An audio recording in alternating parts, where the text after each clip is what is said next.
We grew up watching our parents work. And I mean work, just so we could have the opportunities that they didn't have. We carry this obligation that we have to give back. Que tenemos que trabajar para que así podemos devolver los sacrificios que ellos nos dieron a nosotros. You feel me? And that weight is so heavy. It feels like if we don't succeed, it's basically a slap in the face to them for all the efforts that they did for us. That's why we went to college. It's so we can follow the dreams that they had set for us because they couldn't have it. I was like, bro, I have to give back to my mom, and I know you felt the same way with your parents. Our people, bro, like they come from a background of like they're cleaning houses, they're working construction, working 7-Eleven, or going to construction and then working a 7-Eleven, waiting tables, dishwashers, mechanics, like all those hard, rusty labor jobs that no person wants to do.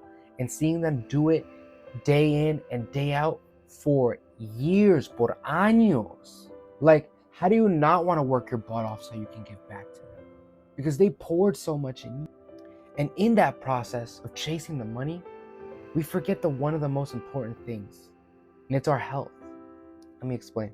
Latinos, we're so big on tenés que trabajar, tenés que trabajar, tenés que trabajar. We believe that providing is showing love. But the problem I see with that is at what cost? At the cost of your self-confidence when you look in the mirror? Your wife being upset with you because you're so tired, you're so out of shape. You just come home from work and go to sleep. And now she accuses that you don't spend time with the kids now. At that cost, where now that you're having to go to the doctors and check your cholesterol, high blood pressure, at what cost is trabajando, is el dinero so important that you disregard everything, the things that money cannot buy, which is the health that allows you to spend time with your friends and family and allows you to provide. Let me tell you my own personal story. I grew up no different than you. First generation American, went to college, and by the time I graduated, I had no skills, no internship, nada, cero.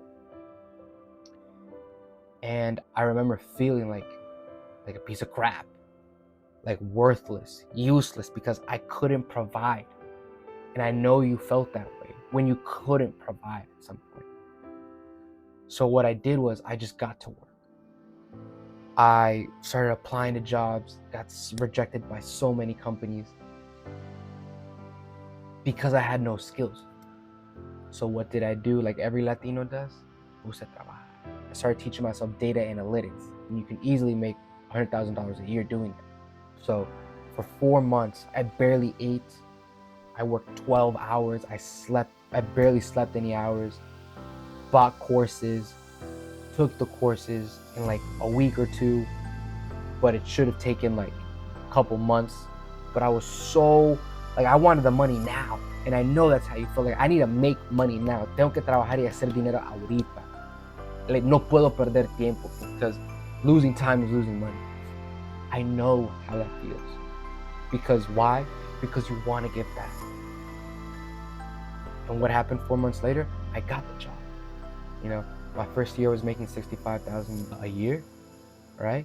2 years later, I kept grinding even after I got the job, and I started making $120 a year.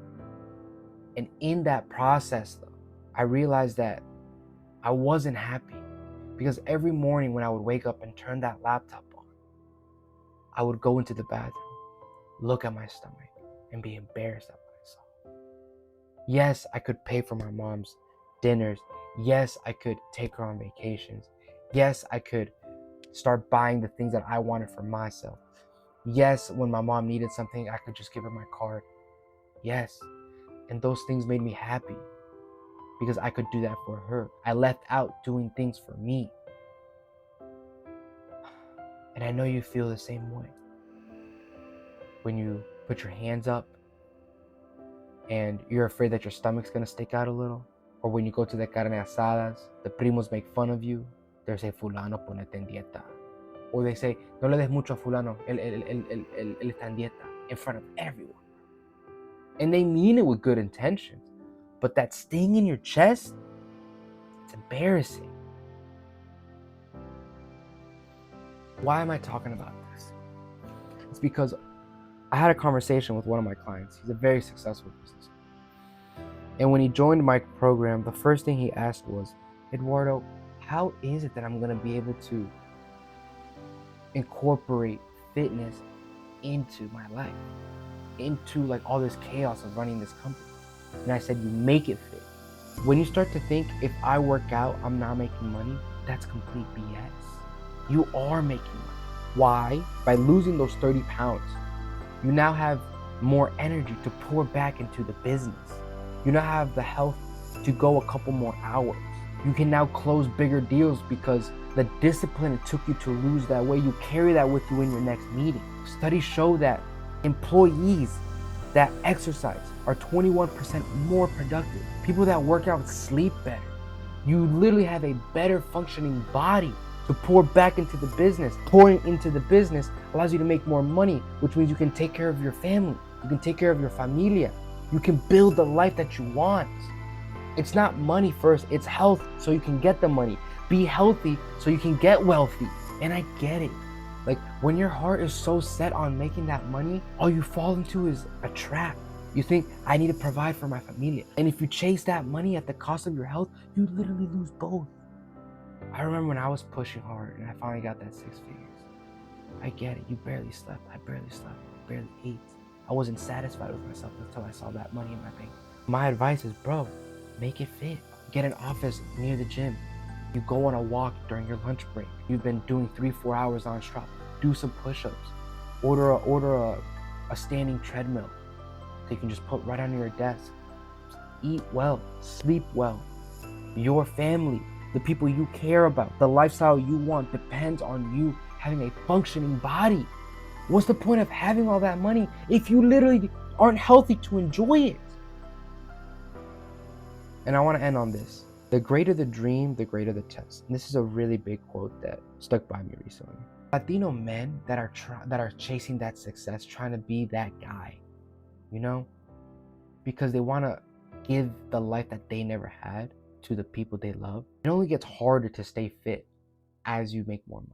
And that's where the real test comes in. It becomes way easier to sacrifice your health for your wealth. Man, if I go to the gym for an hour, I'll just skip that, bang out 20 more calls, knock on 20 more doors, send 20 more emails, close 20 more deals. And when the money grows, the temptation to skip becomes even bigger too.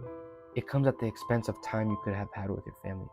You can't dance at your daughter's quinceañera. How do you think she's gonna feel? How do you think your kids are gonna feel when you say, Papá, subámonos a la montaña? And you say, no, tengo que trabajar, but you know it's because you can't make it. And you come home to your wife and she's saying, vos no te venís a dormir, ya no me hablas.